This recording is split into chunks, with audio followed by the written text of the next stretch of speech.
Tone down করেছে, কিন্তু already সব খবরে বের হয়েছে যে র চিফ তারেক রহমান সাহেবের যে নিরাপত্তা উপদেষ্টা তার সাথে দেখা করেছেন এবং স্বরাষ্ট্রমন্ত্রী সালাউদ্দিন আহমেদ সাহেবের সাথেও দেখা করেছেন।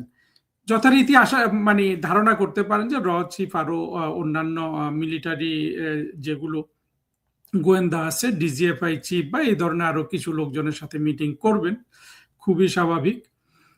আর যেটা এখানে সবচেয়ে প্রণিধানযোগ্য, যেটা নর্থ ইস্ট নিউজ লিখেছে, বাংলাদেশের নিউজগুলোতে আমি দেখলাম না, সেটা হলো যে রয়ের চিফের সাথে আইআরআই এর একজন কর্মকর্তা বাংলাদেশ সফর করছে নাকি। আর আইআরআই হলো একটা আমেরিকান এনজিও, যেটা অতীতে শেখ হাসিনা সরকারের সাথেও এক ধরনের সহযোগিতামূলক আচরণ করেছিল।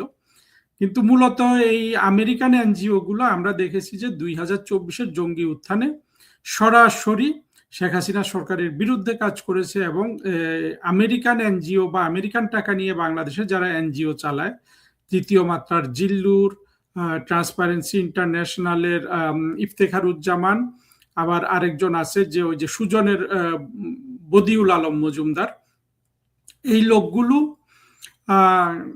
সবসময় কিন্তু আমেরিকান নির্দেশেই চলে।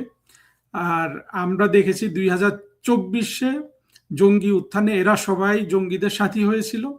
আর আইআরআই এর কর্মকর্তা যখন রয়ের সাথে বাংলাদেশ ভিজিট করে, এটা কিন্তু স্পষ্ট হয়ে যায় যে বাংলাদেশে যে এনজিও গুলো আছে এগুলোর উপর ভারতীয় গোয়েন্দা সংস্থা রয়েরও কিন্তু এক ধরনের কর্তৃত্ব আছে, যোগাযোগ আছে। তারা এদের সাথে একটা সহযোগিতামূলক ব্যবস্থা রাখে যে সেইটা কিন্তু এখানে বোঝা যায়।